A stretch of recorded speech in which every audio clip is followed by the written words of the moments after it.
ବହୁତ ଦିନ ତଳର କଥା। ସୁନ୍ଦରବନରେ ଗୋଟେ ସିଂହ ରହୁଥିଲା। ସିଂହଟି ବହୁତ ବୁଢ଼ା ହେଇଯାଇଥିବାରୁ ଶିକାର କରିପାରୁନଥିଲା। ଭୋକିଲା ଥିବା ସେ ସିଂହଟି ଦିନେ ଜଙ୍ଗଲ ମଧ୍ୟ ଦେଇ ଯାଉଥିବା ସମୟରେ ଗୋଟେ ଗୁମ୍ଫା ତା ନଜରକୁ ଆସିଲା। ସିଂହଟି ତା ଭିତରକୁ ଚାଲିଗଲା। ସେ ଗୁମ୍ଫା ଭିତରେ ବହୁତ ଗୁଡ଼େ ହାଡ଼ ପଡ଼ିଥାଏ,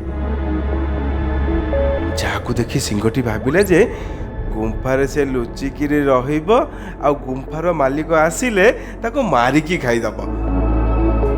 ଏହା ଭାବି ସେ ଗୋଟେ କୋଣରେ ଲୁଚିକି ବସିଲା ଆଉ ମାଲିକର ଆସିବା ବାଟକୁ ଅପେକ୍ଷା କଲା।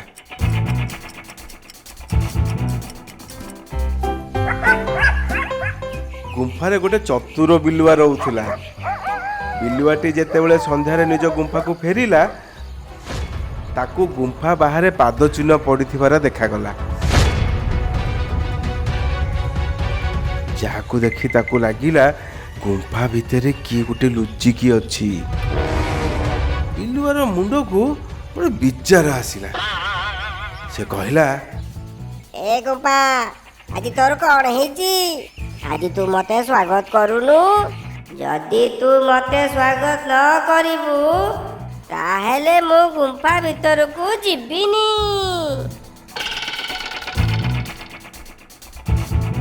ସିଂହଟି ଗୁମ୍ଫା ଭିତରେ ଥାଏ ଏସବୁ ଶୁଣୁଥାଏ।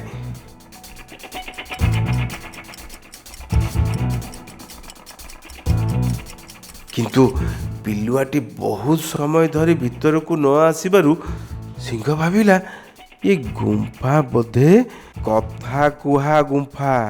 ତେଣୁ ସିଂହ ନିଜ ସ୍ୱର ବଦଳାଇ କହିଲା, ମଣିମା, ଆପଣଙ୍କ ସ୍ୱାଗତ।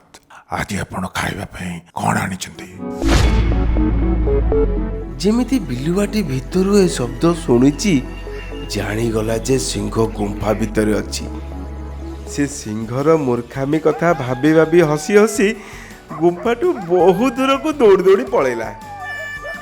ବହୁତ ସମୟ ଗୁମ୍ଫା ଭିତରେ ଅପେକ୍ଷା କଲା ପରେ ସିଂହଟି ତା ମୂର୍ଖାମି ବିଷୟରେ ବୁଝିପାରିଲା, ଆଉ ସେ ମଧ୍ୟ ଗୁମ୍ଫାରୁ ବାହାରି ନିଜ ବାଟରେ ଚାଲିଗଲା। ଏ କାହାଣୀରୁ ଆମକୁ ଶିଖିବାକୁ ମିଳୁଛି ଯେ ଆମେ ସଦା ସର୍ବଦା ସତର୍କ ରହିବା ଉଚିତ, କାହିଁକି ନା ବିପଦ କେତେବେଳେ କେଉଁ ରୂପରେ ବି ଆସିପାରେ।